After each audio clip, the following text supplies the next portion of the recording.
Hello, everybody. It's Michele Denman. Well, the Lord always chooses the topics. I always pray and I say, Lord, what do people need? How could I serve? And He will lead me then because He knows the needs of His people. And the minute that I saw this, I heard the Lord say, please share this with my people. He said, people need courage. They need strength to walk away from abuse, any kind of abusive situation. And this is a powerful testimony from Whitney Houston about her story. And the Lord said, I want you to share this so that people will have that discernment and also the courage to walk away where they're being led to. Because again, it's by the Spirit, by God. If you're being led, you'll know. But this might help you, and that's what He wanted me to share, because we are in what the Lord is calling this mass exodus or mass deliverance. It's happening on a macro level, but it's also happening on an individual. So it's happening in people's personal lives as well.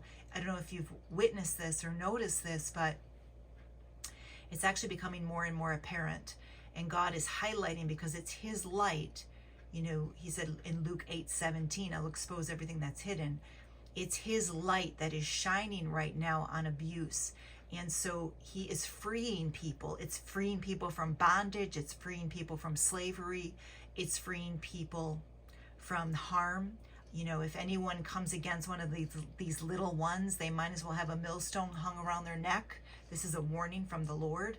And He cares. God truly cares. He's very personal. He doesn't turn a blind eye when He sees these things. So this is the purpose of this video, is for strength, for courage. If you feel helpless and you need Him, because I truly believe in a lot of these situations, without God, I don't know how people even can get out, because there's a spirit behind all of this. We're dealing with a spiritual reality. So it's not easy, and people need that courage, and the Lord, He will do it, but you've got to trust Him in that and pray for strength to walk away. And that's why we're sharing this today. He wanted me to share this. If anybody's going through any kind of even just emotional abuse could be something like gaslighting. Gaslighting is where somebody's projecting their reality onto you, their insecurity. People that have what's called narcissism or narcissism-like personality, you know, there's it's on a spectrum, but they will often project their insecurity on other people, because they want you to feel how low they feel. So they're projecting, and an empathic, kind, compassionate, caring person will actually be sensitive enough to say, well, maybe it's me, and then taking it on. So that's what happens. Empaths or compassionate, even creative people, they become magnets. For some reason, it's in that creative spectrum. They become magnets for this, because they often have a very sensitive, caring nature.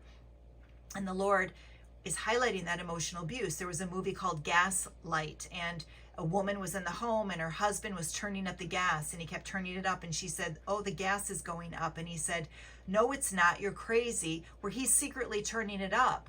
So he's telling her she's crazy. This is how that's how this works, is they will deny your reality and like something's wrong with you, and it's the projection, and the Lord wants to highlight it more and more. It has to be highlighted right now, because it's something on a grand level that He's doing right now to save the children, which we're going to be talking more about, because the Lord has been highlighting and exposing behind the scenes what harm's been done to the little ones.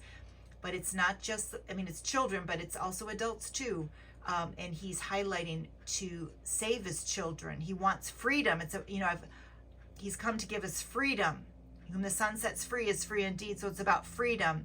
And that's why He's exposing in this hour. So we want to share Whitney's testimony here. She was abused as a child. She had enormous warfare in her life, especially over her beautiful voice, the voice, right? She had suffered so much as a child, and it caused her then, you know, growing up, you know, maybe she's very open about choices she made. The sad thing is that one of the things I believe God is doing is He brings her name up to me a lot. And I believe there needs to be a justice around what happened to her. You know, we'll often hear in the media, oh, the person died of drug overdose. They'll always say it was drugs. and it's a cover-up. They're always saying that. That's always the propaganda. If you see it over and over, oh, that person overdosed. It doesn't mean she was perfect. Doesn't mean she wasn't completely sober. But if you look at her last days, her last days on earth, I truly believe that there needs to be a justice for her life, as well as her daughter, Bobbi Kristina. If you look at the similarities, it's just bizarre how that all happened. It's very sad, and I believe God is going to expose, and as he's doing with so much right now, so much is going to come out of the woodwork. So much has to be, brought to light. Luke 8:17, everything hidden brought to light. I remember when she passed, Kim Clement had a vision of her walking up the stairs into heaven. I had the exact same vision, which kind of blew my mind, because then I saw it, and then Kim Clement shared he saw her walk into heaven. What a powerful vision, and that Kim shared that. And she truly was a believer. So I wanted to share this, God wanted me to share it. He's highlighted it to me today. And just to have that courage or that strength, we overcome by the blood of the Lamb. And here's Whitney's testimony of how she was able to walk away. Do you love the Lord? I do. I'm so humbled and so thankful by his grace and his goodness, and for never giving up on me. And I just remember praying, if you give me one day of strength, I will go out that door and I will not look back. And that one day came, and I left. Do you now know your own strength? I know from whence my help cometh. I do know that. And I know that is strong within me. And if ever I get low, I get weak, I know where I can turn to. I know where I can go. I know where I can run to. God, be the enemy. Yeah.